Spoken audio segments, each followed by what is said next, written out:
Welcome everybody to the MrBoxingguru podcast. It is me, Sal, MrBoxingguru. You get that great intro you heard. Just like every time you hear my podcast, it is Los Anaya. That's Losanaya. That's Los Anaya. Of course, you can listen to them on Spotify, YouTube, iTunes, wherever great music is. Listen to. I hope you guys like the music. I really hope you get. Just listening to Los Anayas gets you going. You know it's going to be a podcast. You know it's been a while since they dropped one of these. I think it's a month now. And of course I had to come back and do it. I've been trying to fight this. I don't know, sinus infection or what do you call it? Not sinus infection well, it's not COVID for sure because I already got this 3 times. Just allergy season's kicking my ass, but nonetheless, we're here to go. And well, shit, let's get started. Phase 1 of the bubble has officially ended, and of course, if for those of you that do not know, the bubble, it's been coined or named. It's been Top Rank's introduction to boxing. You know, during this pandemic. We didn't get the greatest fights, but we did. I think it was Top Rank's run as a worst case scenario. As worst case, and they kind of figured out that worst case scenario, everything can happen. You know what? I enjoyed the series for what it was. I know sometimes you would I personally would turn on the TV because I just wasn't interested in those type of fights, and I think.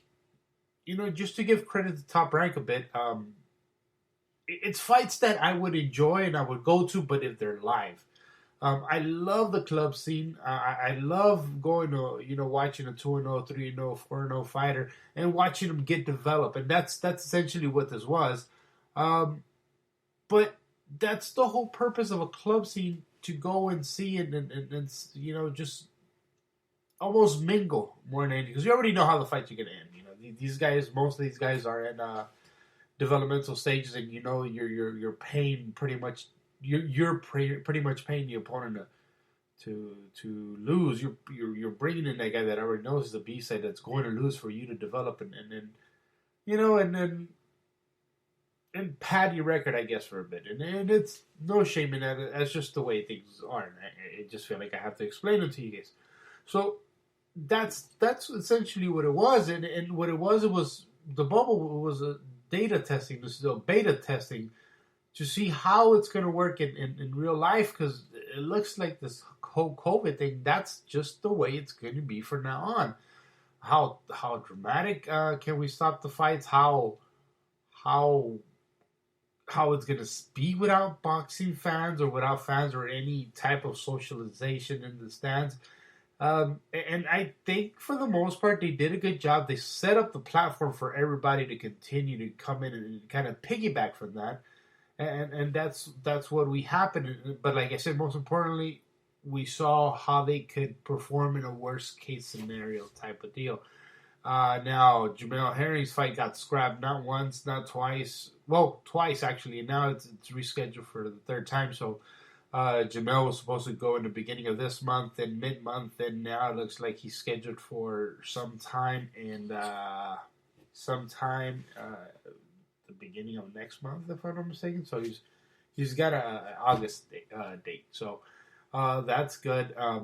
We saw how not everything is perfect.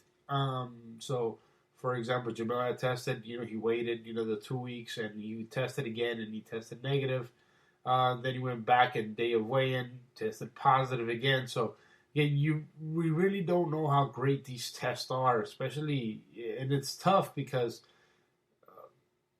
not conclusive information kind of really hurts the fighter. In this case, Jamel, let's not say his pocketbook, but it's just, it hurts the drainage what a fighter has to do to make that weight, and he made it twice now, and shit, this happens, and it's like it's being canceled like a few weeks before, it's days. That's fucking scary, man. Again, not only to lose all that money, but to put your body to what these fighters put their body through. So that happened. not many good fights happened in the bubble, unfortunately. We did notice that the whole point of the bubble, or who benefits almost from the bubble, is that B level, that C level fighter, that fighter that's already ready, that fighter that's been disciplined um, to take advantage of an opportunity. In this case, again, we saw a lot of fighters that outside of the top ranked promotional rankings uh, that got offer fights that made the best of it. And I think one of the fights that we saw that I personally really enjoyed was the Joshua Franco versus the Aussie guy. The Aussie guy came in as a champion. Again, a fight that I personally didn't think Joshua had the abilities of winning. Unfortunately, I even met a buddy of mine asked me, what are the odds of Joshua Franco winning? I said, I slim to none. One, he's a top ranked kid, and they're not going to let a top ranked kid come. I'm sorry, a Golden Boy kid come beat a top ranked kid. And not only that, but he's coming in as a challenger for a belt. And that's exactly what Joshua Franco did and gave us a great fight. Both him and the Aussie guy. I can't, think of his name off the top of my head. But again, they gave us a great fight. So both these kids and that was great because that's outside of the top rank norm. It's not normal for top rank to or for top ranked fighters to lose to Golden Boy fighters. So that almost made up for the whole thing because again, it's not normal for this type of stuff to happen. We saw a couple other fights, but again, nothing really memorable. But again, as a boxing fan, I don't like that shit, because again, as a boxing fan, I just want to see good fights, and that's it. I don't care about the politics of the sport. When I put my, I guess, politician boxing wannabe insider hat on, I understand shit happens. You can't sacrifice your top notch fighters through rigorous training camps for what ifs fights. So, because what if you come out dirty, and especially in these instances, because again, we did have some worst case scenario fights. Like I said, the Jamel Herring fight that fell off. We had the Michaela fight that fell off once and happened again.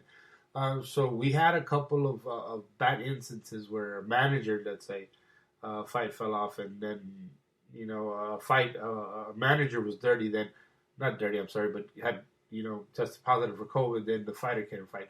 So these little things, you kind of got rid of a lot of the gray areas and figured out where you could actually cancel or change or kind of manipulate the system into having the fight go on. So I like what Top Rank did. I commend them for being innovators in that, and that gave them the platform or a blueprint for other promoters to come and do this type of stuff. Like for example, Golden Boy. As soon as the Top Rank series ended, Golden Boy started and actually had a card of themselves. But again, let's not get ahead of ourselves here as well. One other fight that actually was pretty good was the Oscar Valdez versus Velez fight, and I think it's good. It's good because shit. Let's be honest. I love Oscar Valdez. I love to see him fight. I love the fighter that he was, and I respect the fighter that he is now. He's trying to better himself, trying to be a more defensive minded fighter. I just don't necessarily think this is the key of moving forward. I think as a fighter, I think most boxing fans have always enjoyed that he just put his heart on the line and went for it. That was very respectable. We saw Oscar Valdez's career being, I think it was one of the most, how do you say, because I don't want to sound like an asshole here. One of the most protective fighters there was, one of the most protected champions, I'm sorry. Let's rephrase that to champions. And his career was very calculated, the way they've handled it, and as far as how it's it's gone. I mean, he's still an undefeated guy. You don't know. You almost don't feel like he's an undefeated guy based on his wars. But again, at the end of the day, Valdez is an undefeated guy. We saw him suffer when it almost seemed like the loss to Scott Quigg, but he was able to pull it off. That jaw was just horrible. But now we see him in a different weight class, and now we see him trying to challenge a guy like Vergil. Now, most folks say, why does he want this fight? This fight is it's manslaughter. All Vergil is going to do is just whoop his ass. So that's where maybe I don't understand boxing fans, because we act like smartasses. We think we know everything. This being one of them. I personally think it could be a pretty fun fight. Win or lose, who cares, really? Look, if Valdez loses, he's again, like I said, he's an undefeated fighter. There's so many other choices for Valdez if he loses. Look, Jojo Diaz has a loss. That's an option. Carl Frampton has a loss. That's an option. Leo Santa Cruz has a loss. That's an option. Rene Alvarado has like fucking 400 losses. That's a hell of an option. And he's a champion. Andrew Cancio, the Cinderella man for the new millennium. That's an option. Jamel Herring has losses. Lamont Roach has losses. Shit. Maybe even Francisco Vargas. Which I think if he does, let's say, get brutally beaten by Vergil, why not a comeback fight versus a guy like Francisco Vargas if he somehow would be available? So again, it's the division that he's in is not necessarily a perfect division, a 130-pound division. It's a division of very hot talent. And not necessarily undefeated, because again, all these guys have blemishes in the record, and it doesn't matter. Again, Valdez is the only undefeated guy there, but it almost seems like he's the weakest link to all of this. And again, it doesn't fucking matter, because there's so many other fun fights if he were to lose to a guy like Vergil, which is expected. But I honestly think Vergil, Valdez would go back to his old self and just give us a great fight. Go after the monster, which is Vergil, and try to push him back. And if he doesn't and he gets his ass whooped, so be it. If he does, make that fight. If he loses, where he's expected to lose. If he wins, fuck, what a fucking win. So be it. I'm all up for the fight. And again, if that fight doesn't happen, there's so many other fights in this division that I think are just absolutely great. Again, as far as phase one of Top Rank, that's how it ended, and how it started with Golden Boy Promotions from DAZN, on DAZN. I'm sorry, and that's Golden Boy second home in the desert. That's at Fantasy Spring Casinos. Vergil Ortiz came back and fought. Of course, we all know these are developmental fights, so we don't really give Golden Boy shit for these, because again, it's Vergil Ortiz. He's only 13, 14, I think 17 fights in. That's fine. He's developing, and I like that. That's where a lot of fans don't understand. It's okay to develop a fighter. Not every fighter is a Lomachenko. Not every fighter is a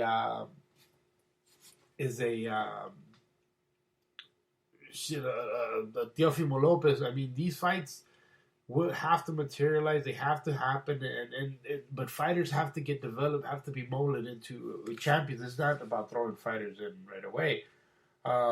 Again, we also the fight versus Vergil versus Vargas this past Friday. Good fight.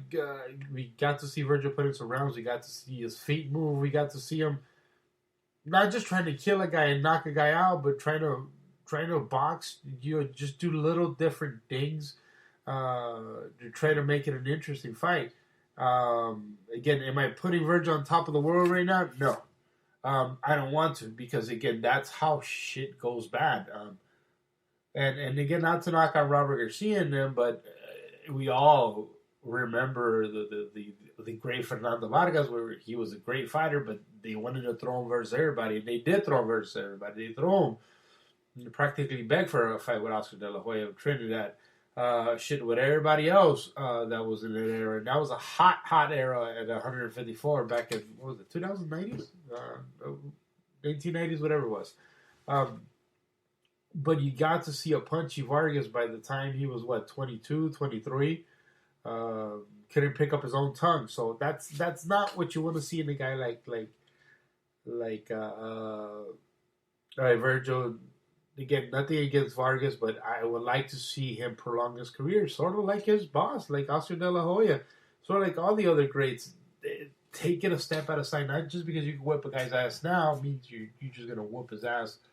You're just gonna be thrown at the wolves because these champions do have wrinkles to their games. And Danny Garcia's again. I see how everybody's calling out Danny Garcia. It's not the fight right now. Not yet.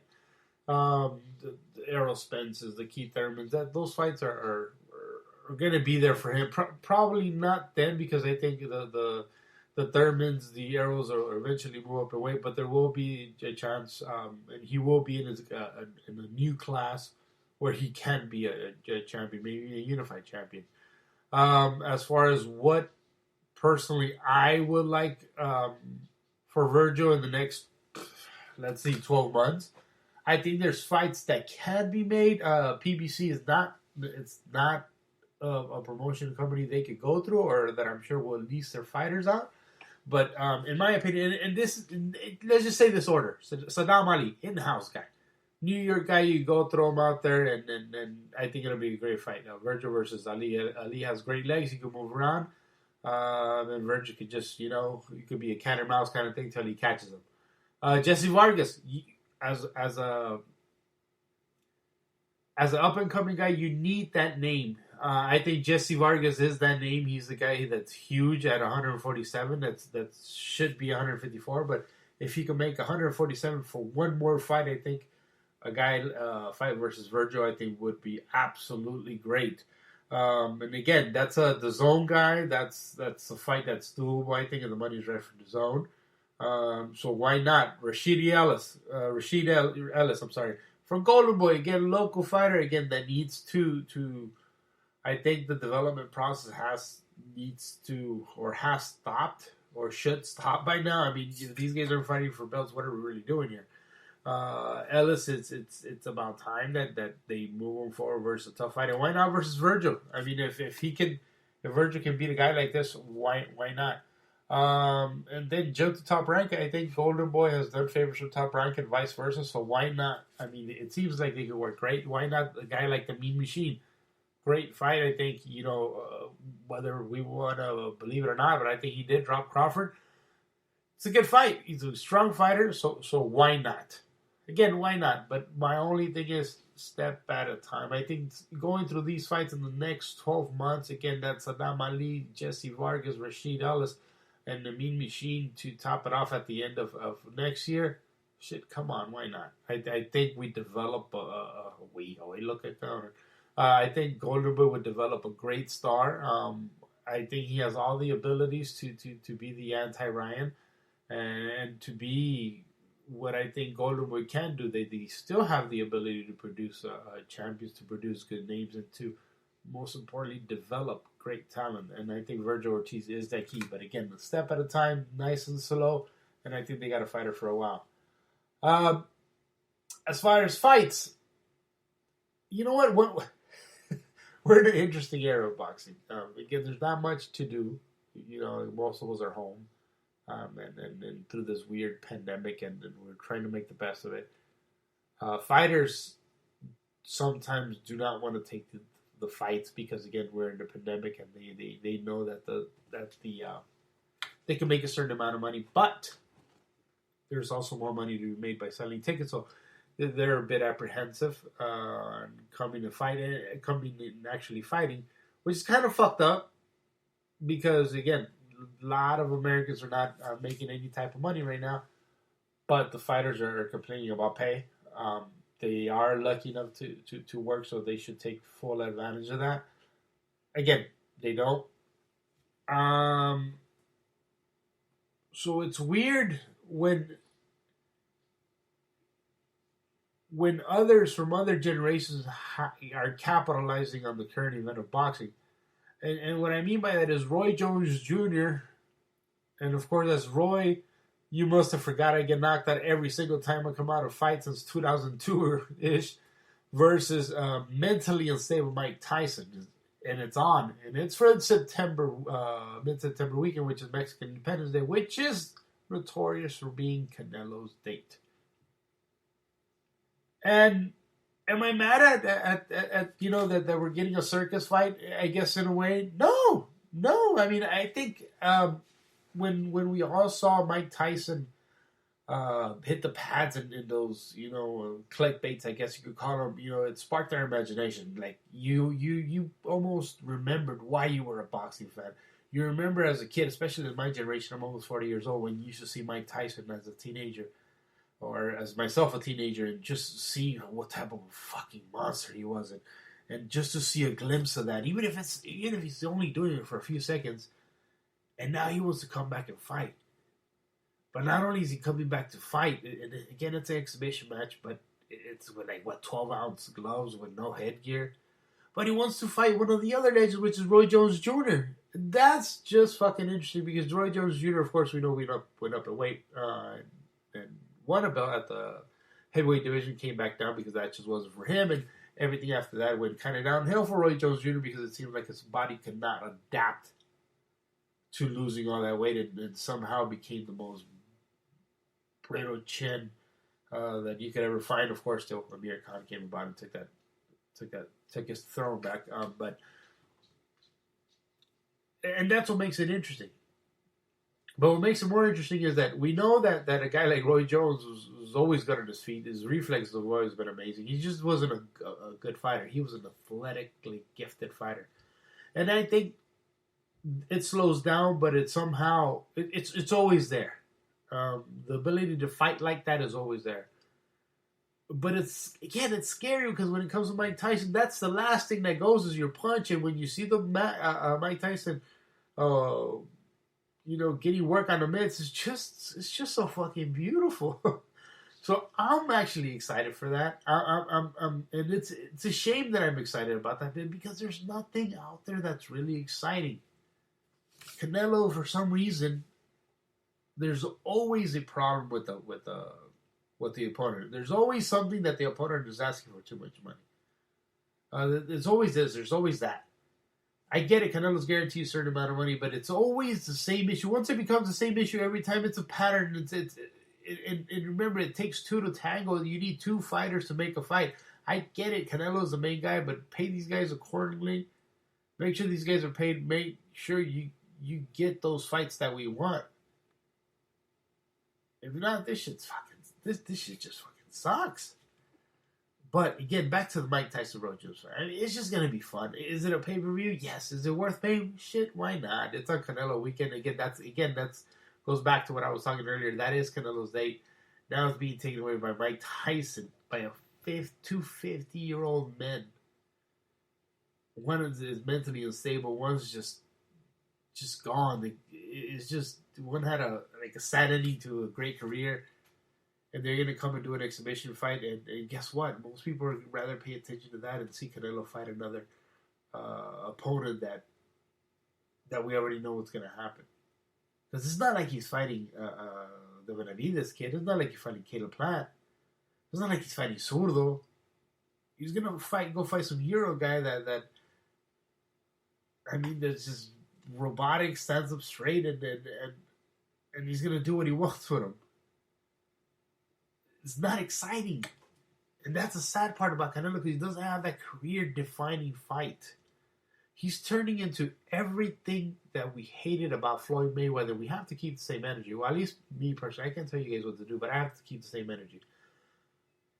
Once Floyd started picking and choosing specific fights and avoiding certain fighters, it became a business. And now as an adult, I guess I get it. But Canelo, he just never had that one fight. He never had a career. If a career fight, if a fight or a series is that Golovkin fights, where one of them he could have arguably lost, and the other was a draw almost. If that's Canelo's career highlight fight or career opponent, fucking sad because Oscar had his, Roy Jones had his. Again, Floyd didn't. Yes, they made a lot of money, but again, as far as his career, they're always talking about legacy and whatnot. Yes, they might be winning belts in multiple divisions, but fucking against the Ricky Hands of the fucking world, really? You guys can paint the Canelo's legacy all you want. I mean, we all know what it was. Canelo, unfortunately, has been known. They used to call him in Spanish El Mata Viejito, which is the old man killer. And that's the legacy, unfortunately, I see. I love Canelo to death. I think he's an absolutely bad son of a bitch. But I'm always remember he's been El Mata Viejitos. Either Mata Viejitos, which is the old man killer, fighting undersized opponents, or undersized or underexperienced Europeans. And that really sucks. All right, guys. One quick thing that I did, that I actually did this time was I went on Instagram and Twitter and asked just ask me any question you guys have. I'll be more than happy to answer them. And I do want to do it now because I think it's only fair. You guys are. I mean, anytime you guys answer me or ask me something, I try to answer it right away. So we're gonna do that now. First one is from my man RCs. He says, "Emi face mask, compa." You know what? And I did make a couple of face masks. I did send them out to everybody. RCs is one of the guys that that I didn't take one because he wasn't in the shop. Unfortunately, he was one of the ones affected, and he did have to close the shop. So shout out to RCs. Make sure you guys take care of your barbers. Tip a little extra. I haven't gone to him because he don't do beers right now. But shout out to RC, man. Let's see who else. Vargas Siggy.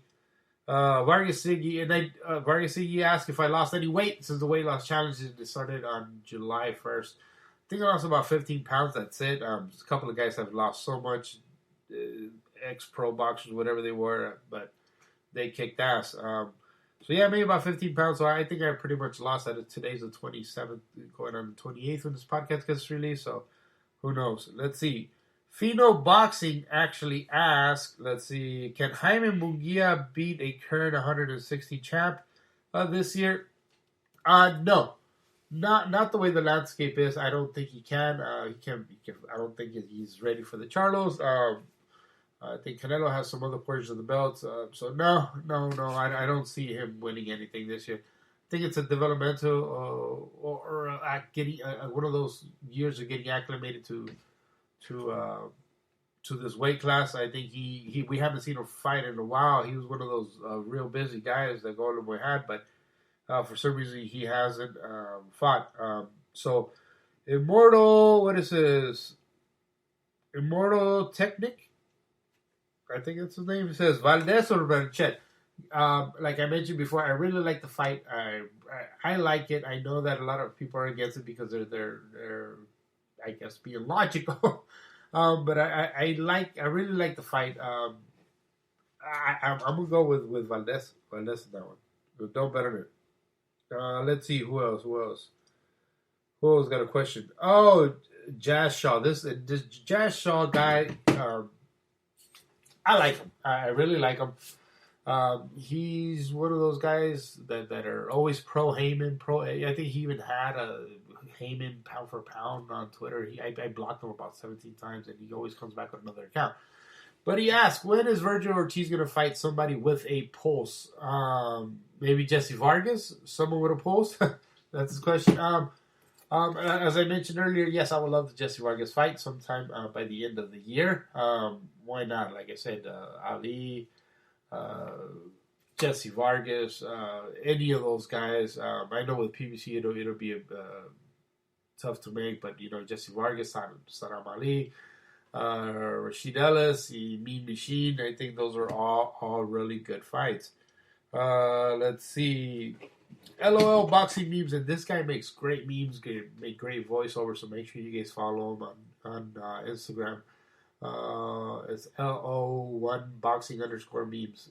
Says, will Leo Santa Cruz get ragdolled by fighting Gervonta? How do you see the fight?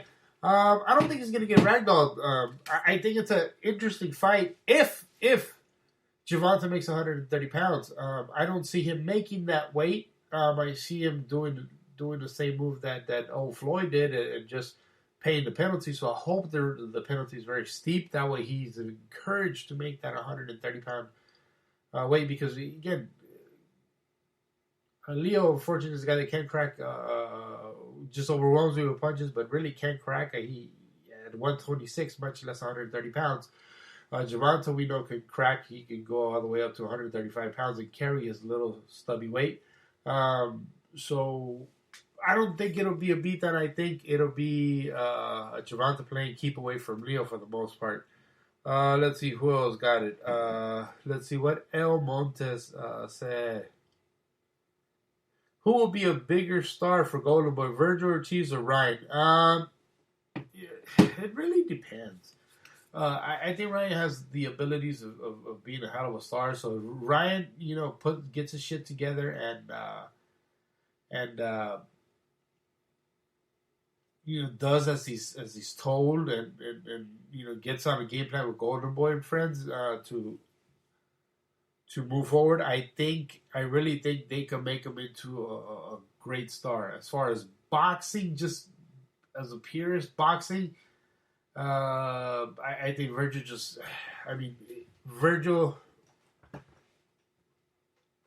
Vergil's the man. Vergil's the man that they should focus on. As long as, like I said, if they don't push him too hard, but they keep moving him and keep building him up, I think that's their guy. Luis Sanker 24 asks, "What's up with the banana shorts?" If you guys already know, by following me on Instagram, I love wearing colorful shorts. It's summertime. Let me pretend I'm in the beach, bro. I have banana shorts. I have starfish shorts. I have watermelon shorts. All type of summer shorts. I live in Long Beach. I'm a chill. I'm not going anywhere. I'm quarantined this whole fucking time, so I'm a BB. Let me be me, cabrones. Let's see. Slow 5 says. Okay, so that's it. Assis, and actually this is the Assis podcast. I see that he's a guy from Kazakhstan. He has his own podcast. He started doing a whole shitload of podcasts, which is pretty cool. He was used to be Triple G's translator for a bit. He ended up moving to Canada for God knows what. But he asks, is there money to be made for young prospects? No, I don't think so. Unless you got the big contract right at the bat. You were an Olympian. You were a decorated amateur. The money comes with it. But if you're a fighter that doesn't have an embedded fan base, there's no money. If you're a prospect, you're not going to get that type of money. Not yet. But what you are going to get is that great experience to get that big money in the future. So that's the whole point of being a prospect. Again, eventually the money is there. It's just a matter of you perfecting your craft, and when you're ready, then the fights will come. Money fights, that is. Again, shout out to Assis podcast. My man Damien says Vergil Ortiz versus Rashidi Ellis. I love that fight. I love that fight. I think it's a fight for Vergil. I think it's one of those fights that I think Vergil will do great at. And it's, again, measuring sticks for the future. See how... I think in that fight, what's important is how would he win? Can he stop Rashidi? Is he just gonna beat him by decision? It's one of those fights that'll tell a lot from Vergil. So would he win? Yes, I think so. The bigger question is, how does he win? And of course, let's see. Again, same thing about Brian. Let's see. Compton_boxing says, ¿Por qué Carlos de NGBA es culo? Just inside jokes, I guess. Let's see.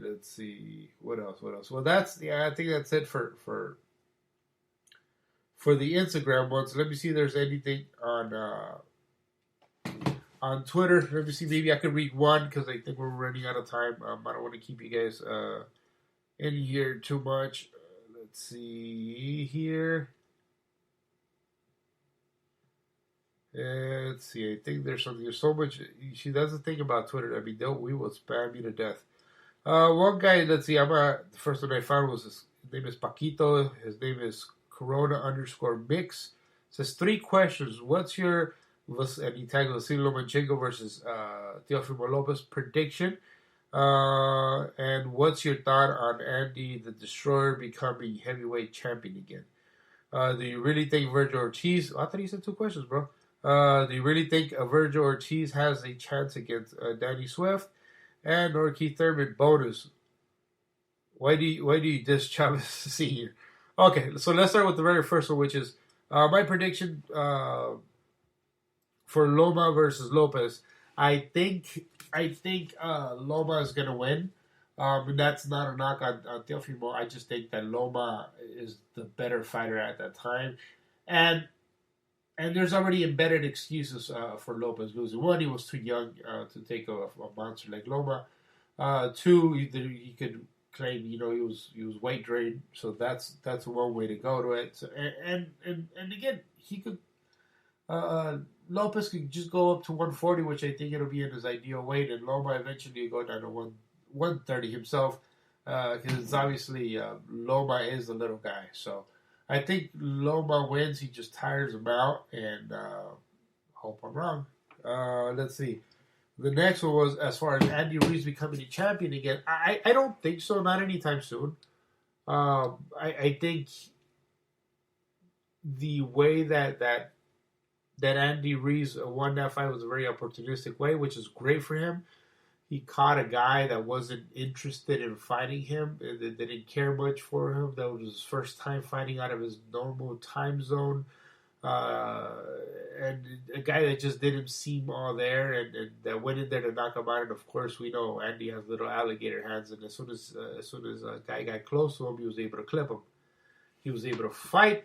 He got the rematch, and as much as people say, "Oh, it's because Andy was drinking bullshit," he just got beat by a better man. Simple as that. I don't see him I don't see him becoming a champion. Not in this era. Not in the era of super heavyweights, because these guys are big dudes. These guys are the size of basketball players. They're tall, lengthy. I mean, do you really think Andy Ruiz could beat a guy like? I mean, shit. I just don't see him being able to beat anybody else. Would he make interesting fights versus guys his size? Absolutely. Versus the champions right now, Tyson Fury, Anthony Joshua, no. Deontay Wilder, absolutely not. And let's see. And as far as Vergil, how would he do versus Danny? Again, not right now, not that good. Keith Thurman, again, maybe he'll do okay, but again, he's not ready for those type of fights. So I wouldn't even want to make a prediction, because he's just not ready. He needs to develop for at least another 2 years before he gets to those type of fights. And as far as Chavez Sr., no. It's not that I diss him. I like Chavez Sr. Again, remember, he's part of the reason why most of us are in boxing, if you come from a Mexican-American culture. It's just that he's an asshole when you try to beat him, and he's going to diss you. He's going to send you to fucking hell. Every time you try to say hi, again, that's the only time I'm a full groupie. Whenever I see guys like him and Oscar, I want to take a picture, and it's kind of hard when he disses you. So, yes, I'm going to be a little better. Chavez has dissed me. He has dissed a bunch of people. It's kind of funny now, but, I mean, nothing but respect really for the legend, man. He is what he is. All right, guys, that is it for today. I really enjoyed this podcast. I hope you guys do too. Remember to subscribe, whether you listen to on Spotify, whether you listen to on Spreaker, whether you listen to on YouTube. Please, if you guys have a chance to go on YouTube and subscribe to the channel. If you guys can also leave a review on iTunes, please do so. And of course, thank you so much for listening today, guys. It was a blast. Thank you so much. This has been the Mr. Boxing Guru podcast. Hasta luego. Adios.